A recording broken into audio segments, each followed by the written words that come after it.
Kody doesn't believe that anymore. Besides, Kody and Robyn have been living monogamy since 2020.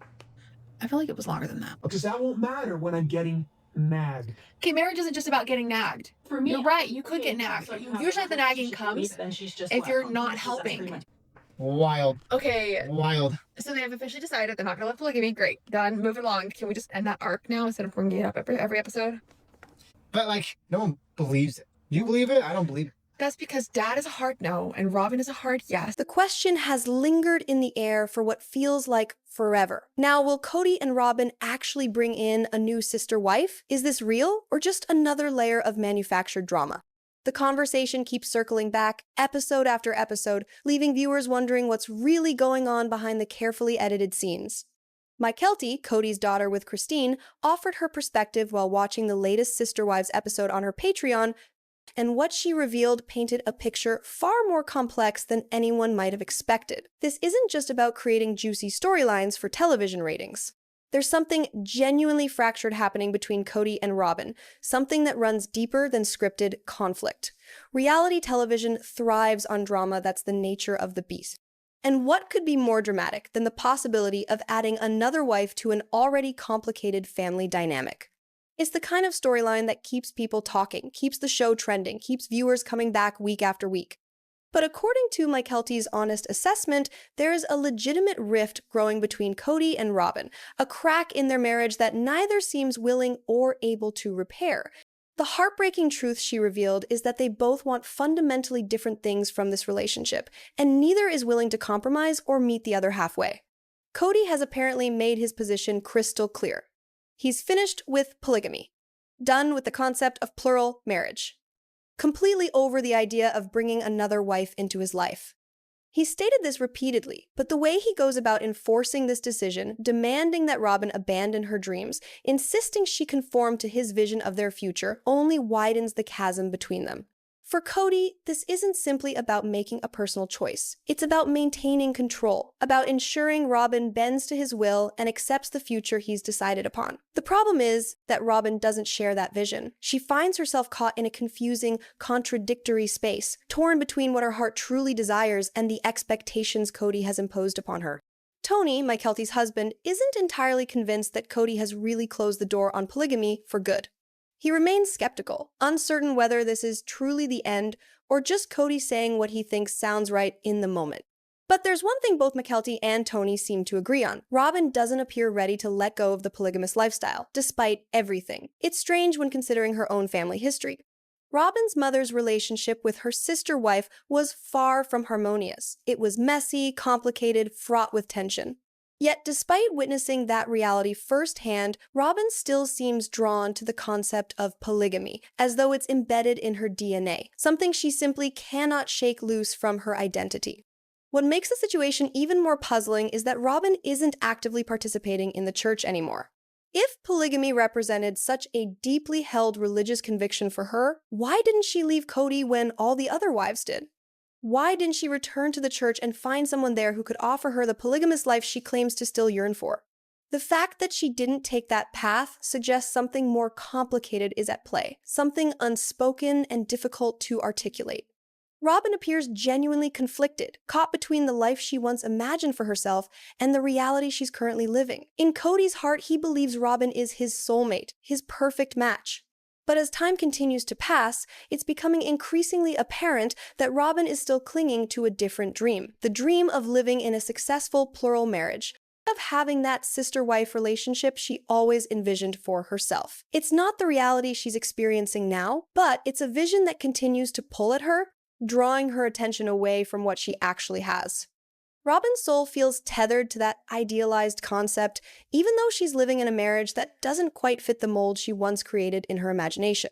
It's almost as if she's in denial, pretending that life with Kody alone is enough, while secretly longing for something more expansive, something both she and Kody might not be ready to fully embrace or acknowledge. In the end, it plays out like a tragic tug-of-war. Kody believes he's found his soulmate in Robyn, but what if she's still dreaming of a life that was never meant to materialize? It's the kind of heartbreaking tension that keeps this storyline alive, breathing, evolving, episode after episode, season after season. Robyn's dream feels almost impossible to reach, and no matter how hard Kody might try, he'll never be able to provide her with that specific vision of polygamy she holds in her mind. There's a fundamental disconnect between what Robyn imagined for her life and the reality she's now navigating a gap that may never be bridged. For her, there's this persistent yearning for something that keeps slipping further away with each passing day. And within that struggle, she'll eventually have to face the painful process of letting that dream die and accepting what she actually has. That's the truly heartbreaking element of their situation, because despite all the friction and fundamental disagreements, Kody and Robyn genuinely do share something special. There's real affection between them, a connection that's undeniable. Sure, their dynamic can be awkward at times, but there's something authentically beautiful when they're together. Anyone watching can see they genuinely like each other, that they have strong feelings for one another. It's devastatingly sad that Robyn can't fully appreciate what they have for exactly what it is. She's trapped in this mindset of thinking about her unfulfilled dream, while Kody stands there offering her something real, something tangible, and yet she continues chasing something more elusive, more idealized. It's baffling because, despite all the genuine beauty in their relationship, Robyn still longs for a version of polygamy that she's constructed entirely in her imagination. She envisions this perfect, idealistic sister-wife dynamic, where everyone shares the husband in complete harmony, where everything flows smoothly without jealousy or conflict. But what is it about that particular dream that maintains such a powerful grip on her? It's difficult for most people to understand, especially considering her family's actual experience. Robyn grew up with two mothers who don't really get along. They coexist, they manage, but their relationship isn't the model of harmony she's dreaming about for herself. In reality, it mirrors her own experience with Kody, where the tension between what she desires and what actually exists refuses to reconcile. This is where Tony's perspective becomes particularly interesting. He's identified something crucial. There's a part of Robyn that genuinely craves this polygamous lifestyle. It goes beyond simply sharing a husband. It's rooted in the promise, the deeply held belief in an afterlife that rewards those who endure hardship here on earth. It's about receiving eternal blessings in heaven for every ounce of suffering experienced in this life. That's the foundational principle of polygamy, as she understands it. Even though Robyn might not actually want to share Kody and struggles intensely with jealousy, she's been conditioned to believe that this suffering will lead her to eternal reward.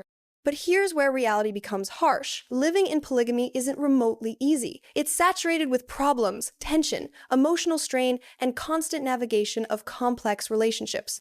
The promise of heavenly rewards doesn't make the day-to-day challenges any easier to bear. The church's teachings encourage members to endure, to push through the pain, with the assurance that eventually the payoff will come. And that's where Kody's question to Robyn cuts so deeply. Are they truly just enduring this relationship, or do they actually get along naturally? Are they simply coasting along, getting through it for the sake of getting through it, or do they have something genuinely real and meaningful here? Robyn, in her heart, believes they have something special. But what does that special actually mean to her? It's not purely about love. It's not even necessarily about Kody as an individual. Her concept of something special is fundamentally about being a successful polygamist. She wanted the fame, the wealth, the public visibility that came with being in a televised polygamist family. She wanted to demonstrate to the world, and especially to her friends who are struggling in difficult polygamous relationships, that it's possible to rise above it all, that people can become the king and queen of polygamy, living the dream life everyone talks about. That was her true vision. And for achieving that goal, she chose Kody, not necessarily because he was her destined soulmate, but because he represented the vehicle to that dream. Kody could provide what she wanted most: the spotlight, the status, the financial security. Kody, however, has his own perspective on Robyn. For him, she represents more than just a wife. She's a trophy, a symbol of everything he desires. She's the Diesel Jeans model, the physical embodiment of the lifestyle he wants to project. And the constant references to the fact that Robyn had other suitors, that multiple men proposed to her, reveals volumes about their dynamic. Kody didn't just win her over with love alone. He was the one she ultimately chose, and he's acutely aware of that fact. Robyn could have had numerous options within the church, yet she selected him. Why? Because she believed in what he could offer her. She believed that with Kody by her side, she could achieve the dreams she'd constructed for herself. But now, the situation has become far more complicated. Kody is actively trying to shift their entire dynamic, attempting to steer Robyn toward accepting monogamy as their future. Robyn, though, finds herself caught between two incompatible worlds. She was comfortable with plural marriage as long as she could still maintain the polygamous dream, having other wives present while still being the one who held Kody's primary attention and affection. But now, with no other wives remaining in the picture, she's being forced to let go of that entire fantasy. And that's precisely where the deepest tension resides. Robyn thought she was getting exactly what she wanted, but now that things aren't unfolding according to her vision, she's confronting the harsh reality that in this marriage, Kody ultimately calls the shots. What she's discovering now is that with Kody, there's no room for simply pushing him around and having everything go her way. She's learning that in their relationship, compromise isn't optional, it's absolutely mandatory. This ongoing conflict between them isn't really about polygamy versus monogamy at its core. It's about Robyn realizing that despite all her dreams, wishes, and carefully constructed visions for her life, the person she's chosen to be with doesn't grant her the control she once assumed she would have. Kody refuses to bend to her desires, and she's learning the difficult lesson that in this partnership, it's not about her getting everything she wants. It's about learning to navigate life with someone who remains firm in his own vision of what their shared future should look like. Mykelti has expressed a strong intuition that if things continue on their current trajectory, Kody and Robyn may not remain together long-term. She doesn't believe Robyn can truly let go of her desire for polygamy, and if Kody refuses to bring in another wife, she fears it could ultimately break them apart. Mykelti points to something that's been mentioned by several people, including Robyn herself, this idea of a spiritual calling, almost a divination, suggesting that polygamy is what they were meant to live. It transcends being merely a lifestyle choice. It's a deeply held belief that they're supposed to follow this specific path in order to receive eternal blessings. Mykelti believes that part of Robyn's struggle stems from her deeply rooted conviction that if they don't live polygamy on Earth, they'll be damned in the afterlife. She genuinely believes she has to die as a polygamist for it to be an essential part of her spiritual destiny. But Mykelti disagrees with the idea that if Robyn pushed hard enough and demanded it, Kody would eventually bring in another sister wife. She doesn't think that would happen at all. If Robyn issued Kody an ultimatum threatening to end their relationship if he didn't add another wife, Mykelti believes Kody would simply walk away from the entire marriage. It's not just about the relationship itself. It's about respect. And for Kody, that means obedience above everything else.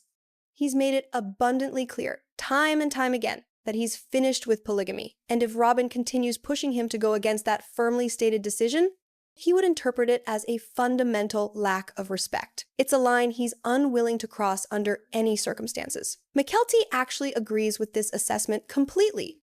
She believes that if Robyn keeps pushing and pushing for what she wants, and if Kody stands absolutely firm in his decision, Robyn's efforts will only drive him further away. She acknowledges that Kody has changed his position before, so there's always the possibility he could reverse course again, but if he's truly committed to not bringing in another wife, and Robyn continues applying pressure, it could lead directly to the end of their relationship. This isn't simply about wanting a new wife added to the family, it's fundamentally about power, dynamics, and control. Christine, in her own reflections about the family, mentioned that to get anything from Kody, a woman has to bend completely to his will. If a partner doesn't give Kody exactly what he wants, serious trouble inevitably follows.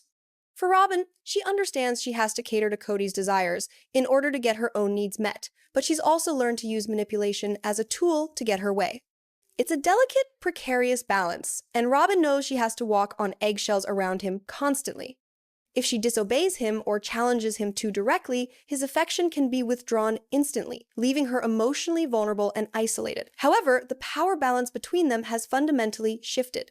Kody no longer possesses the leverage he once wielded. He can't threaten Robyn with bringing in another wife anymore because there simply isn't anyone else in his life. His only remaining options now are to make threats of infidelity or to threaten to leave her entirely. But Mykelti doesn't believe Kody will actually leave Robyn unless there's someone else already lined up. Someone younger, someone possessing the qualities that once made Robyn so appealing to him when they first met. Mykelti raises a fascinating question, though. What happens when Robyn is no longer the Diesel Jeans model she once was? What happens when she's no longer the younger, more conventionally attractive wife? Does she still want polygamy when she's no longer the trophy wife? When she's facing the inevitable reality of aging and losing that elevated status? Does she genuinely still want plural marriage? Or was it always just an idealized fantasy that served her purposes at a specific time in her life? The tension between them is absolutely undeniable. Kody, for his part, is actively trying to manipulate Robyn into accepting the life he wants for them, but Mykelti believes this stems from his own deep frustration.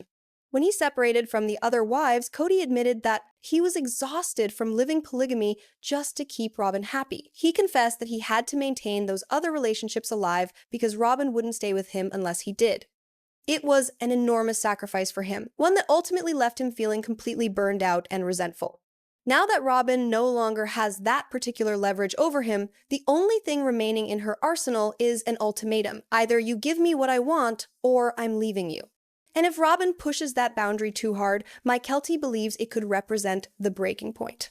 Kody might not be capable of giving in to her dream, and without that possibility, their entire relationship could collapse completely. In the end, it's an incredibly tangled web of love, manipulation, unmet desires, and conflicting visions for the future. Whether or not they can find a way to make it work will depend entirely on how much they're both willing to bend or how willing they are to break entirely. Robyn's internal struggle is painfully real, and it's evident she's not willing to let go of her dream, regardless of how dramatically things are shifting around her. Even at the end of the most recent episode, she told Kody that she could accept monogamy, but in her private talking head interview, she hesitated, clearly unsure about everything. She admitted she doesn't know, that she's really not sure yet, that she genuinely doesn't know how any of this is going to unfold. And this is where things become particularly complicated. Tony believes that Kody might eventually cave and bring in another wife just to keep Robyn happy, but that strategy could easily backfire spectacularly. Kody seems willing to go to considerable lengths to keep Robyn in his life, but Mykelti disagrees, believing that Kody's commitment is far more limited than it appears on the surface. He might promise the world in heated moments, but when actual pressure arrives, his promises might not hold up under scrutiny. Now, if another woman were suddenly available, young, beautiful, and ready to join the family, would Kody truly be able to resist that temptation? Mykelti raises a compelling point. Kody might not be capable of walking away from that opportunity. If the potential new wife were 10 years younger than Robyn and strikingly gorgeous, Kody might find it nearly impossible to say no. But here's the crucial context right now. Kody and Robyn are living an extremely lavish lifestyle. They own a $2.1 million home in Flagstaff, a sprawling 5,500 square foot house, plus an additional 2,000 to 1,000 square foot guest house. They're living comfortably, with absolutely no visible signs of their relationship crumbling. Kody has been doing press appearances for Special Forces, and Robyn has been right there beside him throughout. There's nothing publicly suggesting they aren't still very much together, which only reinforces the theory that this could all be an elaborate storyline, a carefully crafted narrative designed specifically for the show's continued success. But it's also abundantly clear that Kody's primary strategy for keeping Robyn engaged is to periodically dangle the possibility of bringing in new women. He might bring up the topic occasionally, just enough to keep the illusion alive and prevent Robyn from completely giving up hope. By keeping the possibility of polygamy theoretically on the table, he's able to manipulate Robyn into staying invested in their relationship. The fundamental problem is that Robyn no longer possesses the control she once held. She's trapped in a position where she either has to accept her current reality with Kody or make the extremely difficult decision to leave. And if she truly believed in the values she claims to hold so deeply, she wouldn't be with him at all. Kody has left the church, and by choosing to stay with him, Robyn risks losing her standing within that community. The church doesn't approve of Kody anymore, and by selecting him as her partner, Robyn is aligning herself with a man who's viewed as a failure by the very institution she's supposedly trying to please and remain connected to. In theory, she claims to hold on to her polygamous beliefs because of her family and what she was taught growing up, but in practice, her actions don't match up with those stated beliefs. Robyn now finds herself in a situation where she has the man she thought she wanted, but not the life she envisioned, not the elevated status, not the position of being at the top as the queen bee of a successful polygamous family. So, will Kody and Robyn stay together forever? It doesn't seem particularly likely. Mykelti predicts that once the money from the show dries up and her children are old enough to be independent, Robyn will leave him. The real reason she hasn't left yet, though, is because she's uncertain whether she'll find another wealthy man who can provide the lifestyle she's become accustomed to. If she returns to polygamy within the church community, she'd likely be stepping into a life of relative poverty, struggling to make ends meet. Robyn wants to create her own kingdom with Kody, a life filled with comfort and financial security, and if she can't force him into playing the role she desires, she might end up with nothing that resembles what she wants. That's precisely why Kody keeps showering her with expensive gifts, buying her beautiful homes, and providing the luxurious lifestyle she's grown comfortable with. He understands exactly what matters to her, and as long as he can keep her living in this lavish manner, she'll likely stick around despite their fundamental disagreements. But there's something more beneath the surface. Mykelti suggests that Kody will never find the kind of relationship he claims to be searching for, because at his core, he's not actually a good man. He doesn't truly care about genuine love in the way most people understand it. Kody says he wants Robyn to love him, but the brutal truth is that if she were to disobey him or challenge his authority, he'd cast her aside without hesitation or remorse. As for whether they'll eventually divorce, it's certainly within the realm of possibility. But what happens after that potential split? What would the show even become without their central conflict? Robyn, according to some behind-the-scenes whispers, has been seriously contemplating leaving him. She feels trapped, especially because of the children and the complicated family dynamics. It's an incredibly complicated situation, one that's teetering precariously on the edge of collapse. And it's crystal clear that no matter what ultimately happens, the tension in this relationship is far from being resolved. Could they actually create a spin-off featuring the ex-wives and Robyn if she chose to leave Kody and completely cut ties with him? Is that the underlying plan something that could have materialized already but hasn't because Robyn doesn't feel financially secure enough to make that enormous leap? It honestly feels like they're balanced on the brink of something major, something that could fundamentally change the entire show. Kody's increasingly erratic behavior, combined with Robyn's own internal struggles, it's like watching two people slowly turning on each other, and it's difficult not to sense that their relationship is heading toward an inevitable implosion. The unfolding drama continues to captivate, leaving viewers wondering what will finally push this situation over the edge, and whether either of them will ultimately find what they're truly searching for.